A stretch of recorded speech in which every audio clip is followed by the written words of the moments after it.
The evacuation alarm had been screaming for 3 days straight. Its shrill cry now nothing more than background noise to the survivors huddled in the underground bunkers of New Kepler Station. Captain Zura, 9, pressed her scaled palm against the reinforced viewing port, watching the orange smoke billow across what had once been the colony's thriving agricultural district.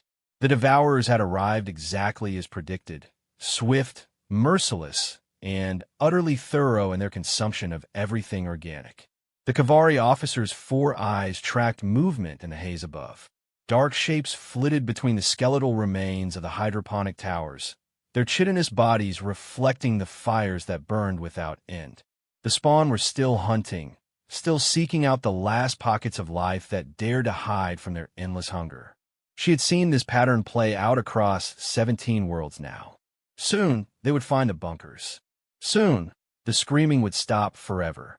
"Captain," came the soft voice of Lieutenant Thex, 12 from behind her. The young Kavari's voice trembled despite his training. The Coalition fleet sent another message. "They're pulling back to the outer rim. We're officially classified as a lost world." Zura, 9, didn't turn away from a port. She had expected this. The Coalition strategy was always the same when the Devourers struck: evacuate what you can, sacrifice what you must, and fall back to a more defensible position. It was logical.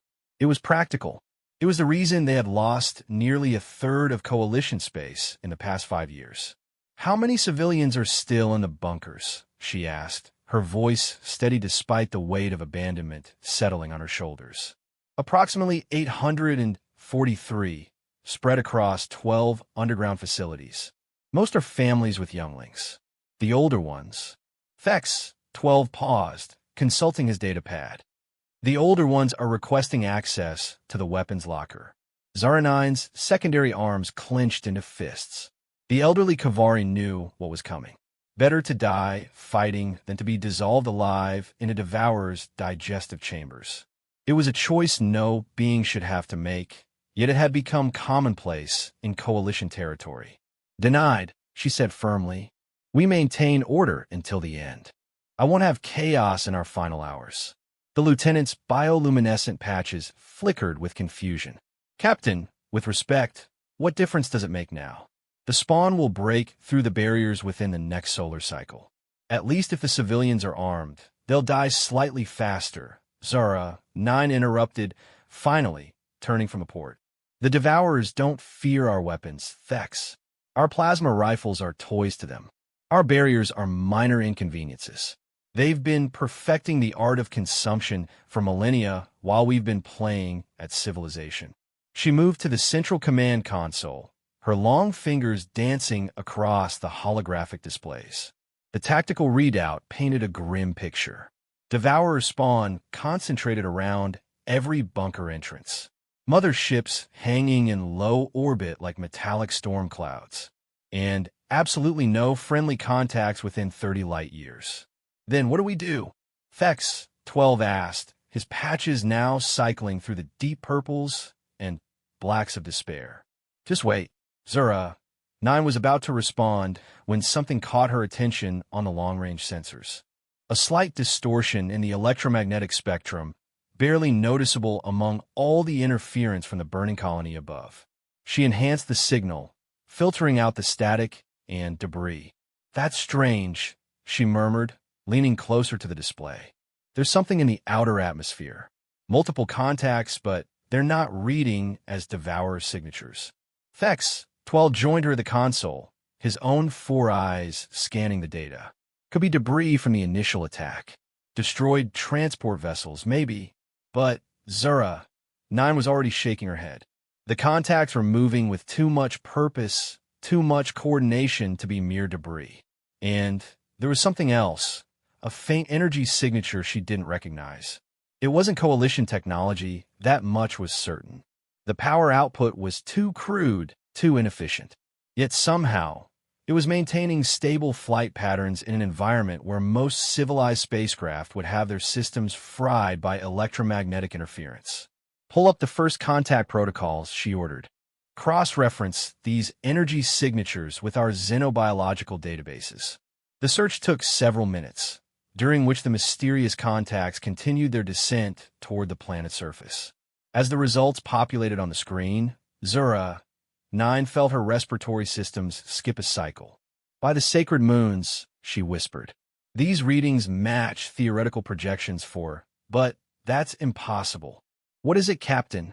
Fex, 12, pressed, his bioluminescent patches now shifting to the orange hues of anxiety. Zara, 9, stared at the data, unwilling to believe what she was seeing. The energy signatures matched projections for a species that existed only in Coalition intelligence files, a pre-spaceflight civilization discovered in a remote sector, cataloged, and then promptly forgotten when the Devourer crisis reached critical levels. They were supposedly primitive, barely past their industrial age, confined to a single world on the very edge of explored space. They were called humans.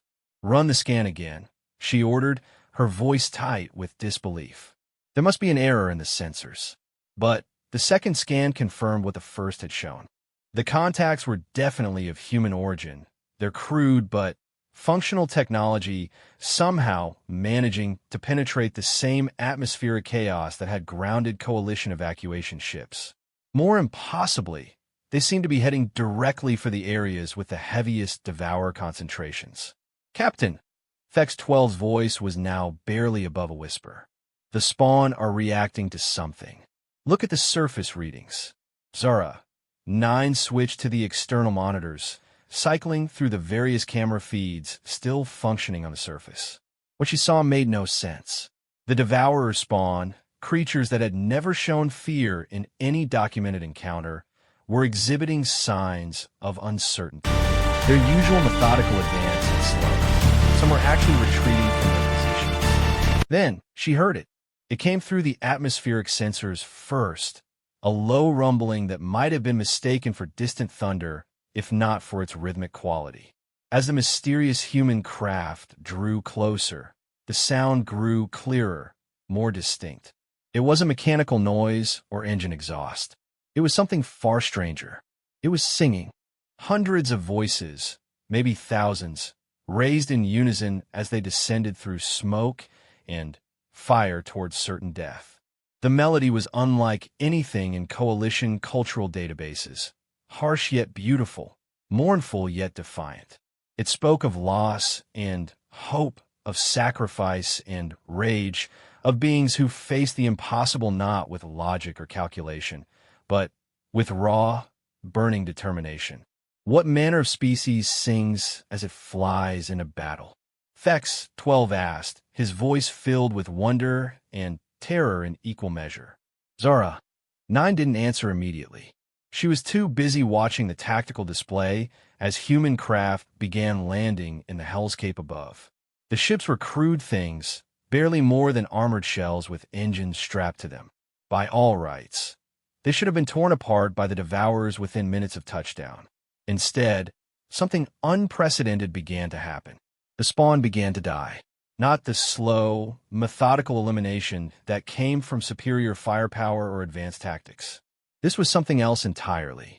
It was as if the humans brought with them a kind of violence that the Devourers had never encountered, chaotic, unpredictable, and absolutely relentless.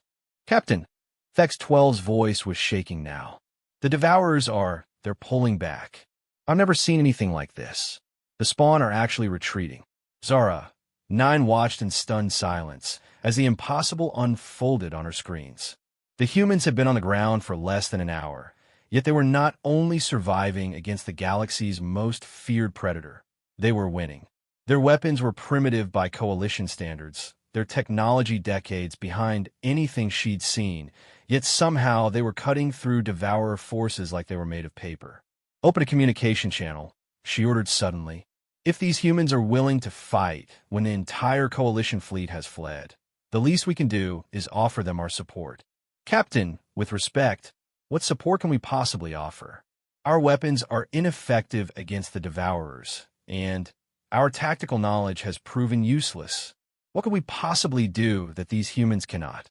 Zura, 9, turned to face her lieutenant, and for the first time in days, there was something other than resignation in her 4 eyes. It was hope, fragile and new, but unmistakably present. "We can learn," she said simply. "These humans are doing something that 300 coalition worlds and 5,000 years of military science couldn't accomplish. They're making the Devourers afraid. I want to know how." As if in response to her words, the singing from above grew louder, more intense. It echoed through the smoke and fire, through the screams of dying spawn and the thunder of primitive weapons. It was the sound of a species that had looked into the abyss and decided to spit in its eye. It was the sound of humans going to war. And for the first time since the Devourers had darkened coalition skies, Captain Zura 9 allowed herself to believe that maybe, just maybe, the galaxy's long nightmare might finally be coming to an end. The communication system crackled to life, filled with static and interference. Through the chaos came a voice, speaking in the crude but understandable trade language that served as galactic standard. "This is Colonel Marcus Reed of the Terran Expeditionary Force. To any coalition personnel still breathing down there, stay put and stay low. We're coming to get you out." There was a pause, during which the sounds of battle grew more intense. When the human voice returned, it carried with it something that Zara 9 hadn't heard in years: absolute confidence. "And don't worry about the bugs. We've dealt with worse." As the communication ended, Zara 9 found herself staring at the tactical display in amazement. The Devourer spawn weren't just retreating now, they were fleeing. Whatever these humans had brought with them, it was working. For the first time in 3 days, the evacuation alarm seemed to carry a different message. It no longer sounded like a death knell. It sounded like a call to arms. The elevator shaft that connected Bunker 7 to the surface hadn't been used since the Devourers first made landfall. The emergency seals had been locked down tight, reinforced with everything the Kavari engineers could manage in their desperate final hours. Those seals were now being cut open from above. Captain Zura 9 stood with her back pressed against the corridor wall, plasma rifle raised despite, knowing it would be useless against Devourer spawn. The cutting sounds were all wrong, though. Too clean, too methodical. The spawn preferred to tear things apart with their claws, leaving jagged wounds in metal and flesh alike. This sounded more like precision equipment. "Contacts are human," Lieutenant Thex 12 confirmed from his position at the portable scanner. His bioluminescent patches flickered between curiosity and fear. "Energy signatures matched the craft we detected earlier." The cutting stopped. A moment of absolute silence filled the corridor, broken only by the distant hum of the bunker's life support systems. Then came the sound that had been echoing across the surface for the past 6 hours. That strange, haunting melody that seemed to follow the humans wherever they went. "Stand back from the shaft." A voice called down in accented trade language. Coming down. The first human dropped through the opening with fluid grace, landing in a crouch with weapon ready. Zara 9's 4 eyes widened as she took in the alien form. The humans were smaller than she'd expected, bipedal like the Threnodidae, but built along completely different lines. Where coalition species had evolved toward efficiency and specialization, this human seemed designed for pure durability. Thick bones, heavy musculature, and what appeared to be natural armor plating where most species would have vulnerable joints. More surprisingly, the human's equipment was clearly handmade. The armor bore tool marks and welding seams that no coalition manufacturer would have tolerated. The weapon was equally crude, a projectile thrower that belonged in a museum, not a modern battlefield. Yet something about the human's bearing suggested these primitive tools were more than adequate for their intended purpose. "Coalition personnel?" the human asked, raising one hand in what Zura 9 recognized as a peaceful gesture. The voice was female, though the armor made it difficult to determine much else about the speaker's physiology. "Captain Zura 9, Kavari Defense Corps," she replied, slowly lowering her plasma rifle. "You're with the Terran Expeditionary Force." "Gunnery Sergeant Maria Santos, 3rd Marine Expeditionary Unit." The human removed her helmet, revealing features that were strikingly alien, yet somehow familiar. The face was symmetrical like a Kavari's, but with only two eyes positioned forward rather than four arranged for maximum peripheral vision. Hair covered the top of her head in an arrangement that served no obvious survival purpose. Most unusual were the teeth, clearly omnivorous, with prominent canines that suggested a predatory, evolutionary background. "You're from the species cataloged as pre-space flight," Thex, 12 said, his scientific curiosity overriding diplomatic protocol. "Our records indicate your people achieved basic industrialization approximately 50 of your years ago. How did you develop interstellar travel so quickly?" Sergeant Santos smiled, an expression that revealed even more of those predatory teeth. "We didn't. This is our first time off-world for most of us." She gestured upward toward the surface.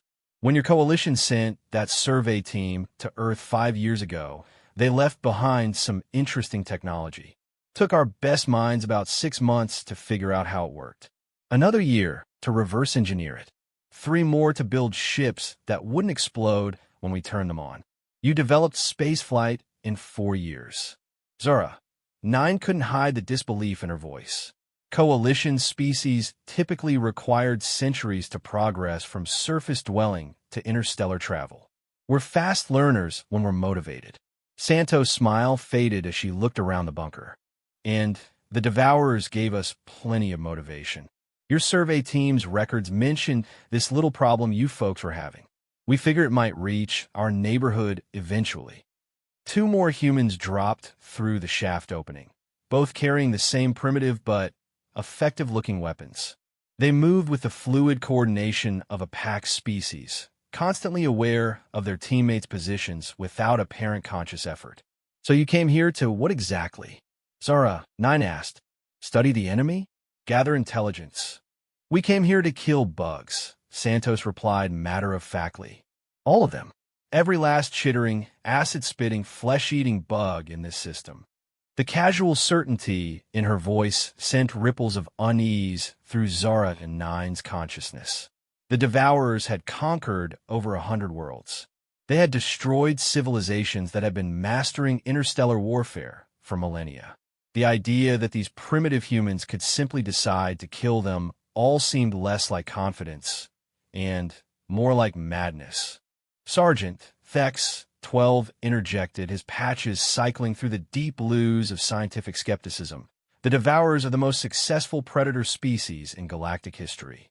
They've evolved specifically for consumption and survival.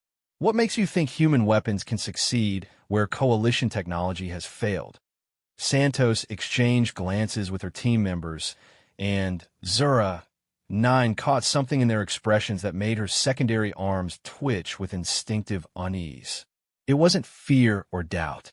It was something much more dangerous: anticipation. "Lieutenant, with respect, you've been thinking about this all wrong," Santos said, slinging her rifle across her back and producing what appeared to be a small metallic sphere from her equipment harness. "You've been treating the Devourers like they're the ultimate predator. They're not." She held up the sphere, and Zura, 9, could see that it was covered in intricate markings that seemed to shift and move in the bunker's artificial light. "See, the thing about being the apex predator is that you get comfortable. You develop patterns. You start to think that nothing can threaten you." One of the other humans, a massive male whose armor bore the scars of recent combat, chuckled with dark humor. "The bugs never met anything like us before. They don't know how to process what we are." "And what exactly are you?" 9 asked, though she wasn't entirely sure she wanted to hear the answer. Santos' smile returned, wider and more predatory than before. "We're the species that figured out how to hunt mammoth woolly with pointed sticks. We're the species that looked at the ocean and decided we belonged on the other side of it. We're the species that saw the sky and built machines to conquer it." She activated the device in her hand, and the sphere split open to reveal a complex crystalline structure that pulsed with its own internal light. "More importantly, we're the species that's really, really good at killing things that think they can't be killed." The device emitted a low humming sound that seemed to resonate through the bunker's walls. Zara, 9, felt her bones vibrating in harmony with the frequency, and from somewhere far above, she could hear something that made her blood run cold. The Devourer spawn were screaming. Not the triumphant hunting cries they made when closing in on prey. Not the communication clicks they used to coordinate attacks. These were sounds of pain, confusion, and something that no coalition species had ever heard from a devourer before. Fear. What is that device? Thex 12 demanded, his scanner indicating massive energy fluctuations throughout the area. Sonic disruptor Santos replied casually. Turns out the bug's nervous systems operate on very specific bioelectric frequencies. Took us about 6 months to figure out how to jam them. She deactivated the device, and the screaming from above faded to an unsettling quiet. Of course, that's just the opening act. The real fun starts when they can't coordinate their attacks anymore. As if summoned by her words, the bunker's communications system crackled to life. The voice that emerged was the same Colonel Reed who had spoken earlier, but now he sounded like he was in the middle of intense physical activity. Santos, this is Reed. How's the evacuation proceeding down there? Found 2 coalition officers and approximately 800 civilians across 12 facilities, sir. All appear to be in good health. Outstanding. Be advised, we're about to initiate Phase 2 up here. Recommend you get our new friends ready for a show they'll never forget. Understood, Colonel. Santos out. She turned to face Zura, 9, and Thex, 12, that predatory smile never leaving her face. You folks might want to gather your people.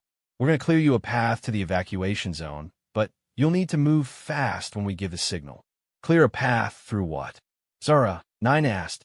Our sensors indicate spawn concentrations that would overwhelm any ground force, regardless of technology. Sergeant Santos, Thex, 12 added, consulting his scanner again.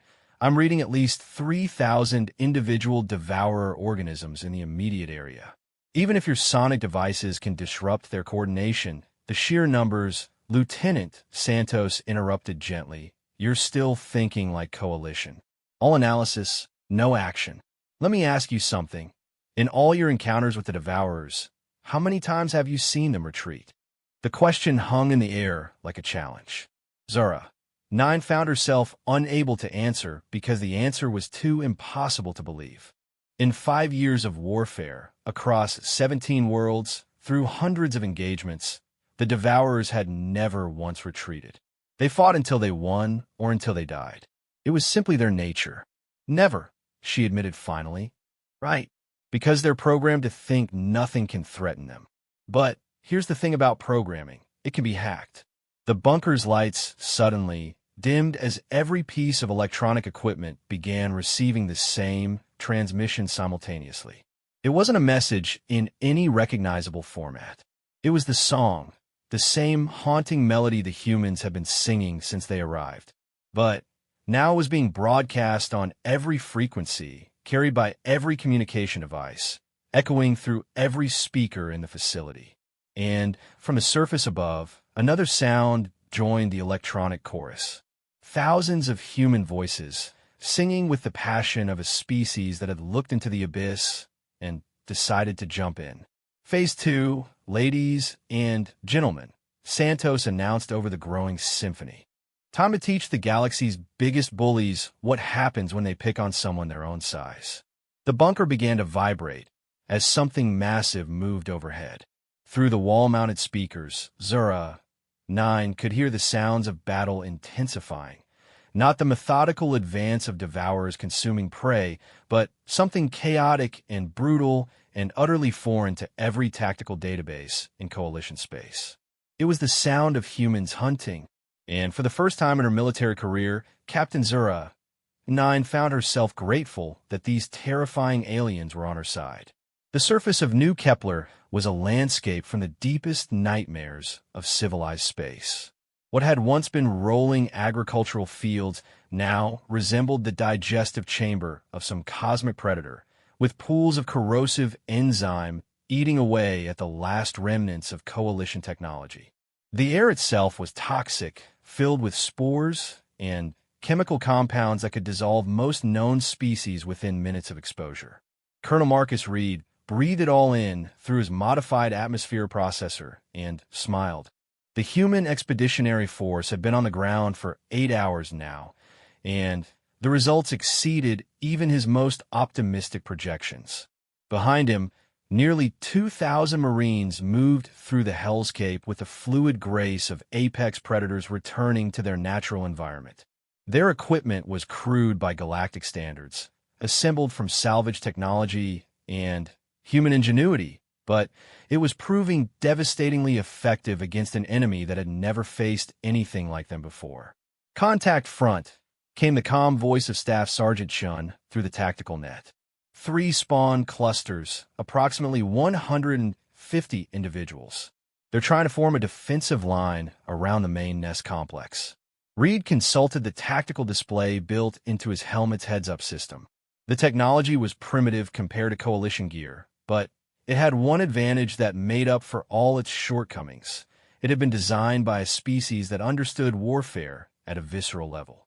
Every human weapon, every piece of equipment, every tactical doctrine had been refined through millions of years of evolutionary pressure.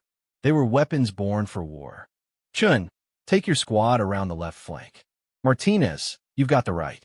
I want those spawn confused and scattered before we hit the main formation." Reed paused as he watched the tactical markers move across his display. "And remember, we're not here to fight fair. We're here to win." The acknowledgments came back immediately, carried by voices that sang even as they moved into combat positions. The song had evolved over the hours of battle, shifting from a mournful ballads of Earth to something new, something that could only have been born in the crucible of interstellar warfare. It spoke of loss and hope, of sacrifice and vengeance, of a species that had traveled across the void to keep a promise to strangers they'd never met. Through his binoculars, Reed watched the Devourer spawn react to the approaching human forces. Their behavior was unlike anything in Coalition tactical databases. Instead of the coordinated, methodical advance that had characterized their species for millennia, they were displaying signs of genuine uncertainty. Some were retreating to more defensive positions. Others were advancing in disorganized clusters. A few were actually attacking each other. "The sonic disruptors are working better than we hoped," observed Lieutenant Williams from her position with the forward observation team. "The spawn can't maintain their hive-mind connection. They're operating on individual survival instincts now." "Good," Reed replied, adjusting his weapon's targeting system. "Because individual survival is a game we've been playing a lot longer than they have." The first phase of the human assault began with precision that would have impressed even Coalition military analysts. Human weapons opened fire from concealed positions, their crude projectiles tearing through Devourer armor with shocking effectiveness. But it wasn't the weapons themselves that made the difference. It was how they were being used. Coalition doctrine emphasized efficiency, minimizing casualties through superior technology and coordinated tactics. Human doctrine was something else entirely. They fought like a species that had spent its entire evolutionary history as both predator and prey, that understood warfare as a fundamental law of nature rather than a regrettable necessity. They fought dirty. Explosive devices that had been hidden throughout the battlefield detonated in carefully timed sequences, not to destroy the spawn, but to drive them into prepared killing zones. Smoke grenades filled the air with compounds that disrupted Devourer's sensory systems while leaving human vision unimpaired. Most disturbing to any Coalition observer, the humans seemed to take genuine pleasure in the chaos they were creating. "This is insane," came the voice of Captain Zura 9 over the communication channel. She and her people were following the evacuation route that Reed's forces had carved through the spawn-infested ruins. "Your people are advancing into positions that should result in complete annihilation. Why aren't the Devourers adapting?" Reed smiled as he watched his Marines systematically dismantle a spawn formation that had terrorized Coalition space for 5 years. "Captain, what's the one thing every Coalition species has in common?" There was a pause as the Kavari officer considered the question. "We're all civilized.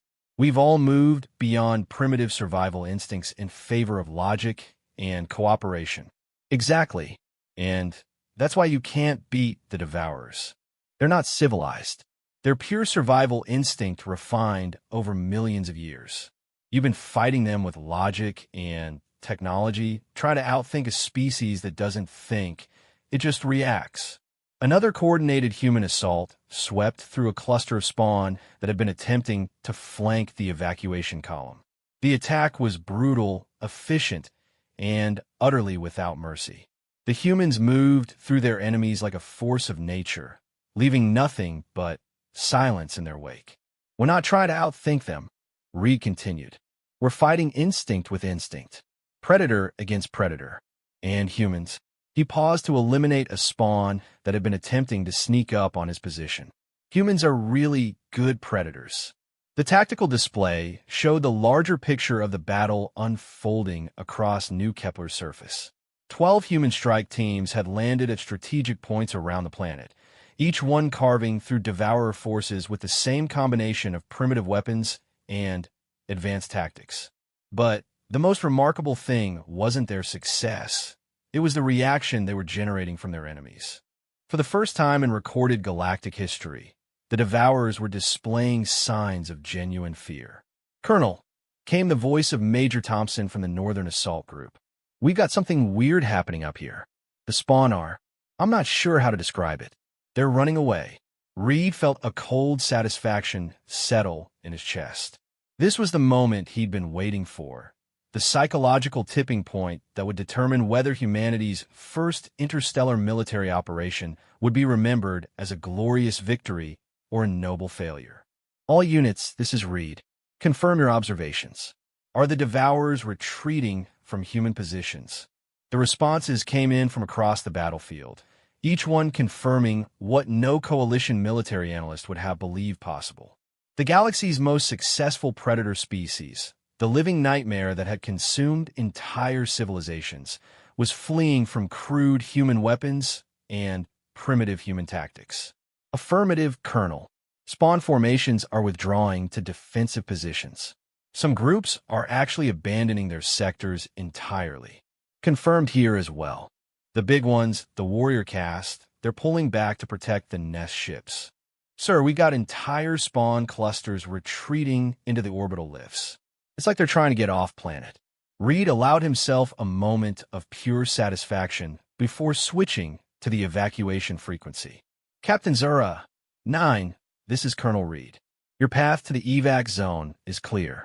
Recommend you move your people now while the bugs are distracted." "Understood, Colonel. But, Reed, what you're doing here, it's impossible according to every military model we've ever developed."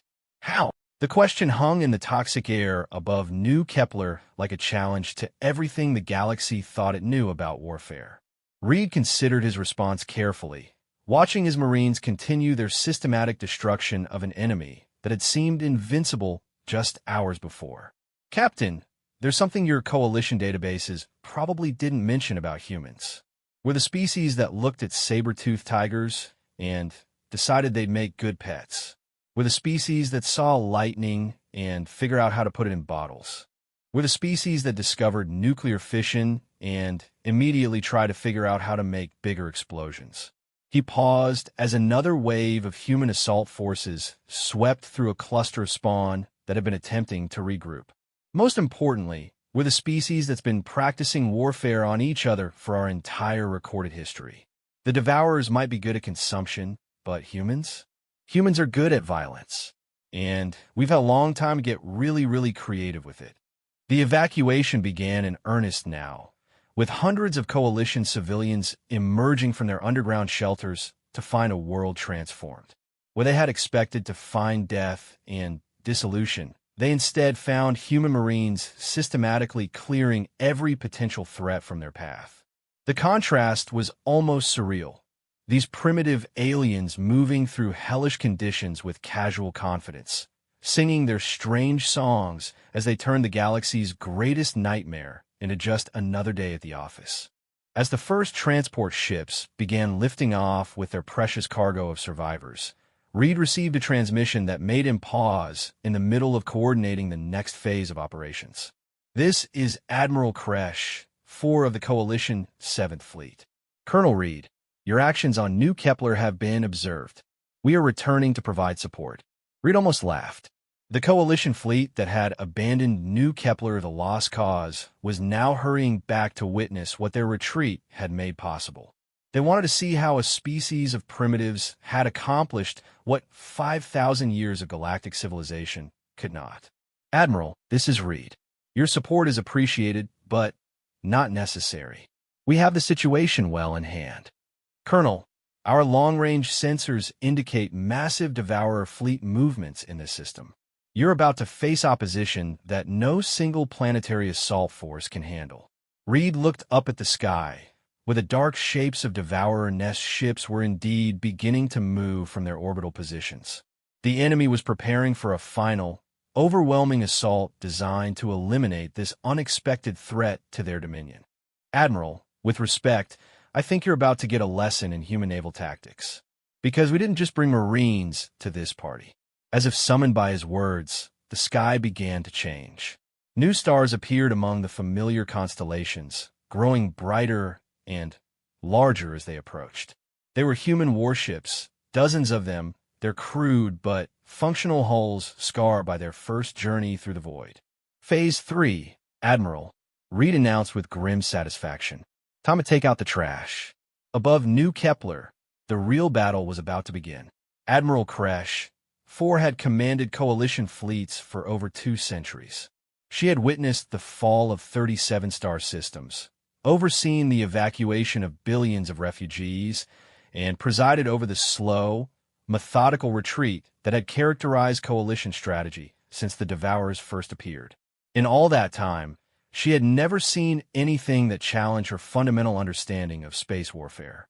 That understanding shattered completely as she watched the human fleet engage the Devourer nest ships above New Kepler. "By the sacred void," whispered Commander Trell, 9 from his position at the tactical station. "Sir, the human vessels, they're not following any recognized engagement protocols." Through the main viewer of the Coalition flagship Eternal Vigilance, Kresh, 4 watched a sight that defied every principle of interstellar combat.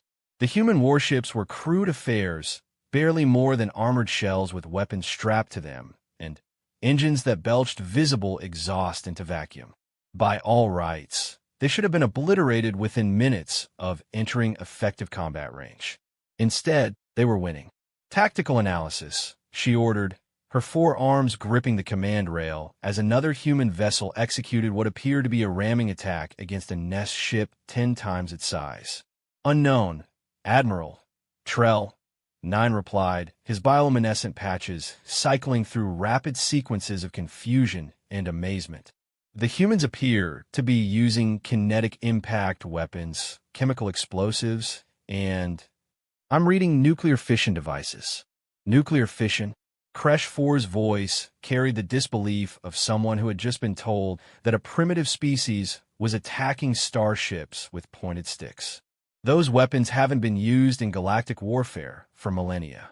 They're completely ineffective against modern armor." "Yes, sir." That appears to be what the Devourers thought as well. On the screen, a human destroyer executed a maneuver that should have been impossible given its apparent mass and thrust characteristics. It slipped beneath a nest ship's defensive fire, latched onto the larger vessel's hull with what appeared to be magnetic clamps, and delivered a series of explosions directly into the enemy's superstructure.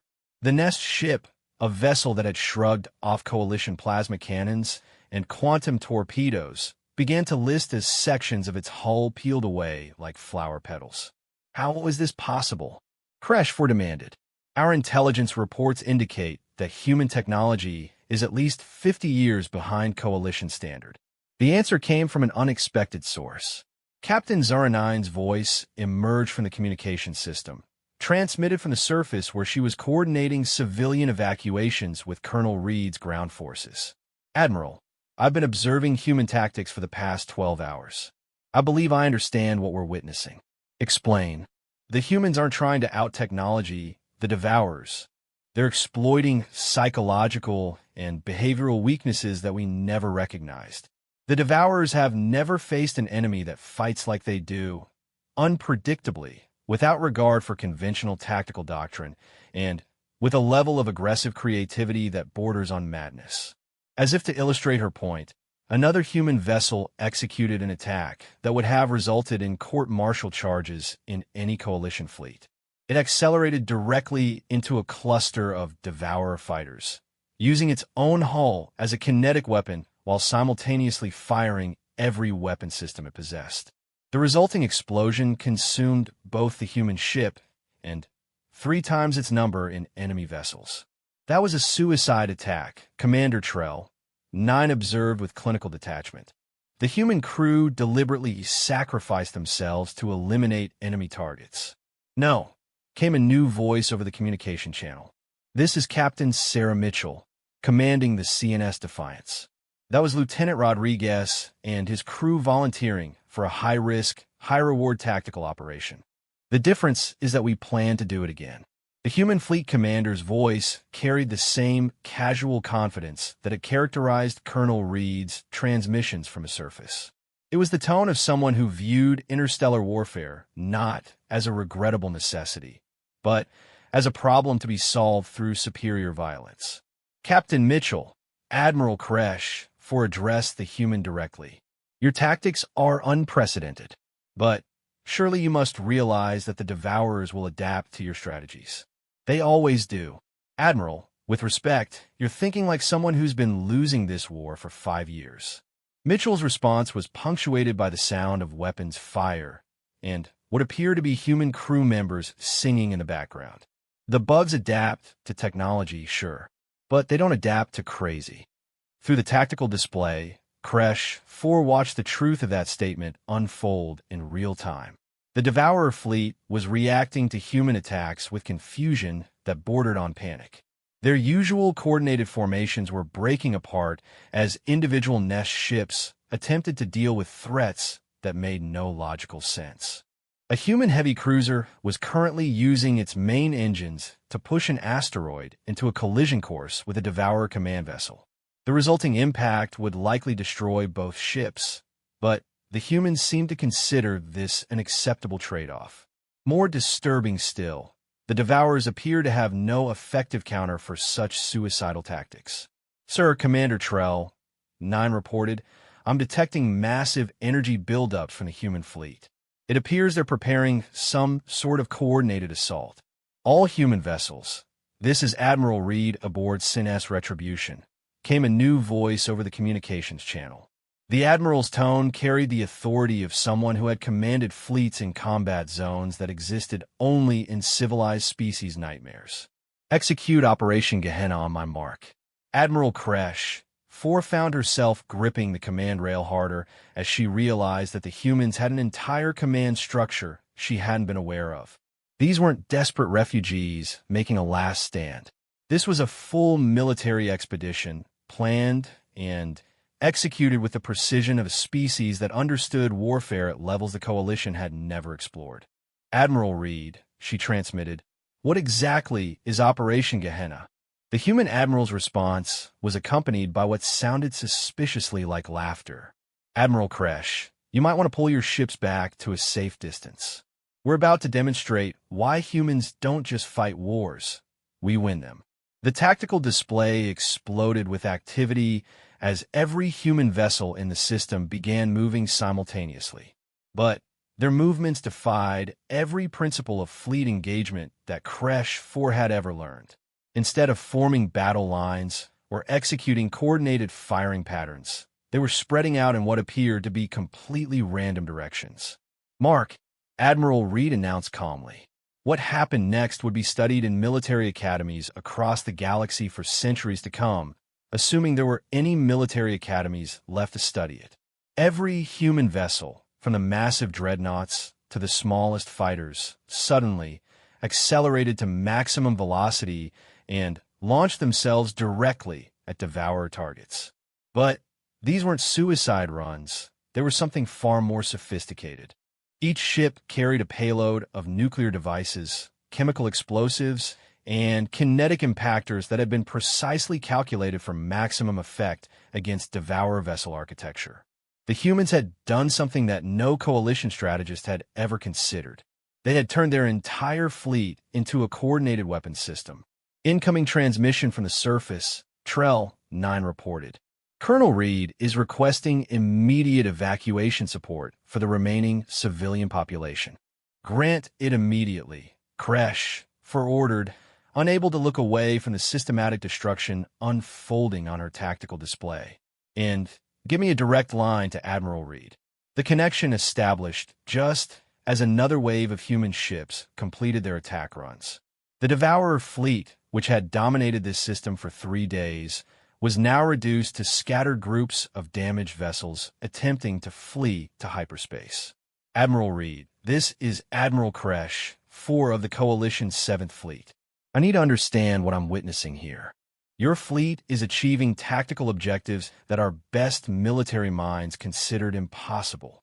Admiral, Reed's reply came through speakers that also carried the sounds of ongoing space combat. What you're witnessing is the difference between fighting a war and fighting for survival. Your coalition has been trying to minimize casualties, preserve resources, and maintain civilized standards of conduct. All very admirable goals.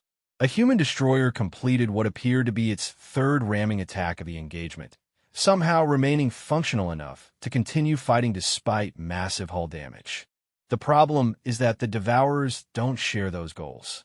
They're not interested in negotiation, conquest, or even traditional victory.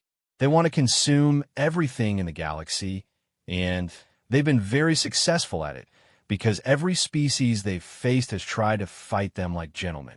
And humans don't fight like gentlemen. Kresh asked, though she suspected she already knew the answer. Admiral, humans fight like humans. We fight dirty, we fight mean, and we fight to win.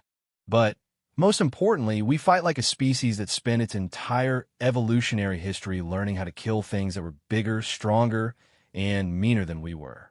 The last functional Devourer Nest ship was attempting to escape the system, its hull trailing atmosphere and debris. 3 human vessels pursued it with the relentless patience of pack hunters. They didn't fire immediately. Instead, they herded their prey away from any possible escape route, cutting off retreat vectors with the same instinctive coordination that had once brought down Mammoth Wooly on ancient Earth. The bugs made one critical error, Admiral Reed continued. They assumed that primitive meant helpless. But humans have never been helpless. We've always been dangerous. We just needed a reason to prove it. When the final Devourer vessel exploded in a cascade of secondary detonations, the silence that followed was unlike anything Admiral Kresh 4 had ever experienced. For the first time in 5 years, a star system had been completely cleared of Devourer presence. Not evacuated, not strategically abandoned, but actually liberated through superior force of arms. Admiral Reed, she transmitted, on behalf of the Galactic Coalition, I want to thank you for what you've accomplished here. But I have to ask, what happens now? The Devourers will send reinforcements. They'll adapt to your tactics. They always do. The human admiral's response was immediate and carried with it the confidence of a species that had just announced its arrival on the galactic stage in the most dramatic way possible.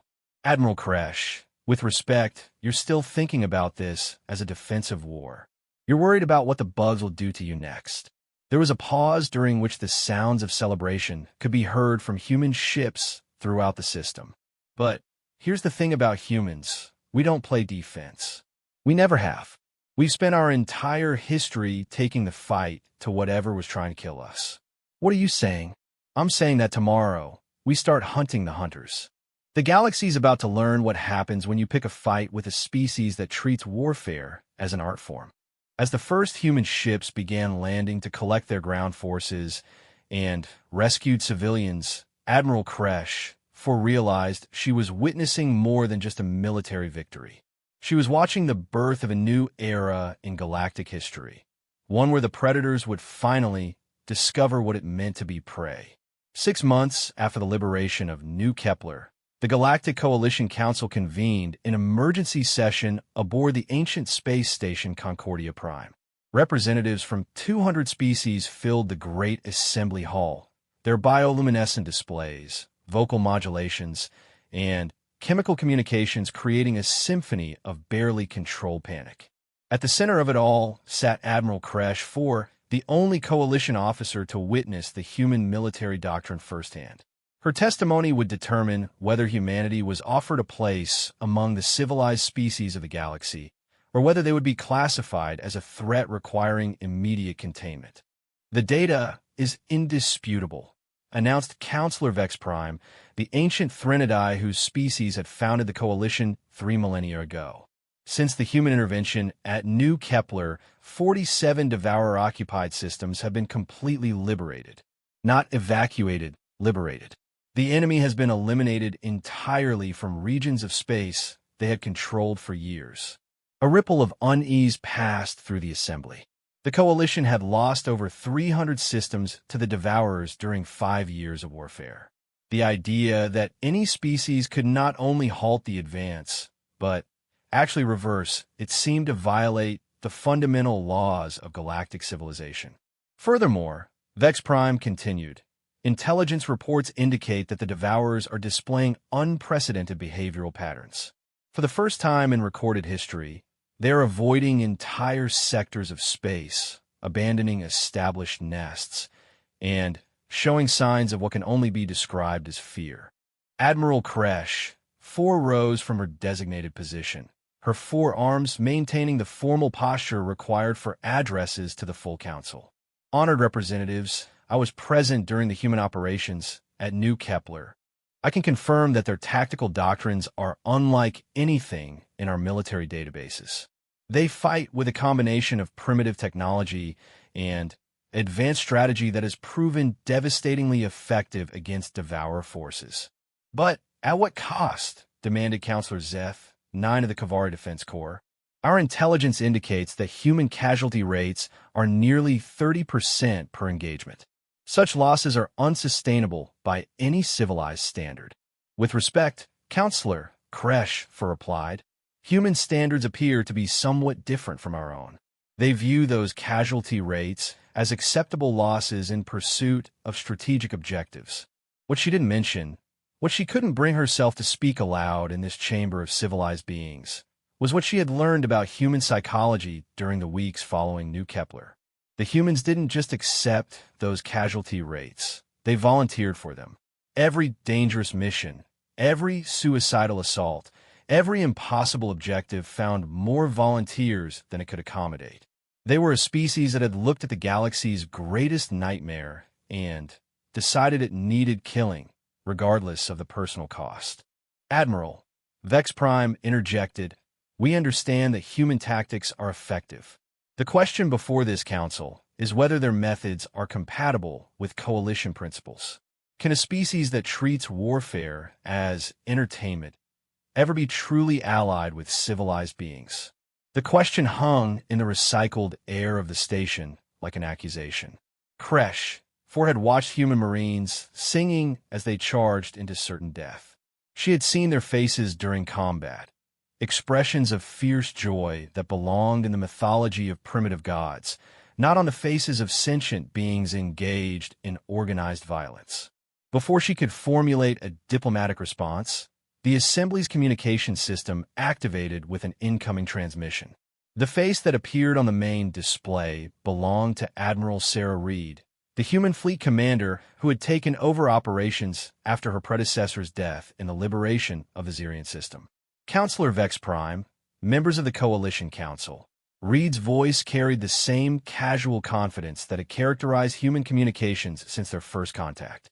"I understand you're having a discussion about humanity's place in galactic civilization. Mind if we add our perspective?" The silence that followed was deafening. No species had ever interrupted a full council session before. The protocols didn't even exist for such a breach of diplomatic procedure. "Admiral Reed," Vex Prime managed after several long seconds, "this is a closed session of the Coalition leadership. Your presence, while unexpected, is not appropriate at this time." Reed's smile was the same predatory expression that had terrified Devourer spawn across 17 liberated systems. "Counselor," With respect, we figured you'd be discussing whether to trust the crazy humans who've been doing your fighting for you. Seemed like maybe you should hear from us before making any big decisions. Admiral, Counselor Zeph, 9 interrupted. Our concerns are not about your effectiveness in combat. Our concerns are about your methods. The deliberate sacrifice of personnel, the use of weapons that violate established conventions of civilized warfare, the apparent enjoyment your species derives from violence. These are not characteristics we associate with potential allies. The human admiral's expression never changed, but something in her eyes hardened in a way that made Kresh. For remember, why devourers spawn fled from human positions. Counselor, let me make sure I understand your position. You're concerned that we're too violent to be trusted. Is that right? Our concerns are about compatibility with coalition values. Vex Prime clarified diplomatically. I see. And what were coalition values doing for you before we showed up? The question struck the assembly like a physical blow. Every representative present knew the answer. Coalition values had overseen the loss of 300 systems, the evacuation of 40 billion civilians, and the steady retreat toward the galactic core that would have continued until there was nowhere left to run. Admiral Reed, Kresh 4 interjected before the council could respond. I believe what my colleagues are trying to understand is whether human tactical doctrines can be moderated to align with coalition principles of minimizing casualties and maintaining civilized standards of engagement. Reed's laugh was sharp and without humor. Admiral Kresh, you want us to fight nicely. To kill the galaxy's most successful predator species using methods that don't offend your sensibilities. Is that about right? We simply believe that there must be alternatives to the extreme measures your people employ. Counselor Vex Prime replied stiffly. There are alternatives, Reed agreed. You can continue losing. You can keep evacuating systems and abandoning territories and calling it strategic repositioning while the bugs eat everything you spent 3,000 years building. Her image leaned forward, and the camera angle made it seem as though she was speaking directly to each council member individually. Or you can accept that sometimes, when something is trying to kill everything you care about, the only civilized response is to kill it first. The transmission ended abruptly, leaving the council chamber in stunned silence. No allied species had ever addressed the coalition's leadership with such casual disregard for diplomatic protocol. More disturbing still, none of them had an effective counterargument. The humans present us with an impossible choice, Vex Prime announced after several minutes of uncomfortable quiet. We can maintain our principles and continue losing the war, or we can abandon those principles and potentially become something we no longer recognize. With respect, Counselor, Admiral Kresh said, rising once again from her position, I believe you're viewing this incorrectly. The humans haven't asked us to abandon our principles. They've simply demonstrated that our principles alone are insufficient to ensure our survival. She activated her personal data pad and transmitted her tactical reports to the main display. The statistics were undeniable. 47 liberated systems, 0 devourer survivors, and a rate of territorial recovery that exceeded the Coalition's most optimistic projections by several orders of magnitude. The question isn't whether we can trust the humans, she continued. The question is whether we can afford not to trust them. Because while we've been debating the ethics of their methods, they've been saving worlds. As if summoned by her words, the station's long-range sensors detected movement in the outer system. A human task force was approaching Concordia Prime, their crude but effective vessels broadcasting a transmission that filled the council chamber with that strange, haunting melody that had become humanity's signature across the galaxy. They were singing as they traveled between the stars, carrying their primitive weapons and their impossible confidence toward whatever war waited for them in the darkness. They were the species that had looked at the galaxy's greatest nightmare and taught it how to be afraid. Motion to offer humanity full membership in the Galactic Coalition, Admiral Kresh announced formally, with all rights, privileges, and responsibilities thereof. The vote was closer than it should have been, but it passed. As the council session concluded and the representatives began filing out of the assembly hall, Most carried with them the knowledge that galactic civilization had just crossed a threshold from which there would be no return. Outside the station's viewports, human warships maintained their approach, their crews singing ancient songs of war and triumph as they prepared to take their place among the stars. The galaxy would never be the same. In the depths of space, where Devourer-Nest ships had once prowled with impunity, something new moved through the darkness. It was patient. It was relentless. It was uncompromisingly violent in service of principles that had been forged in the cradle of a species that refused to submit to anything, anywhere, at any time. It was human, and for the first time in galactic history, the hunters were learning what it meant to be hunted. The sound and the smoke would echo across the stars for generations to come, carried by warriors who had promised strangers they'd never met that no one would ever have to face the darkness alone again. It was the sound of humanity keeping its word. It was the sound of victory.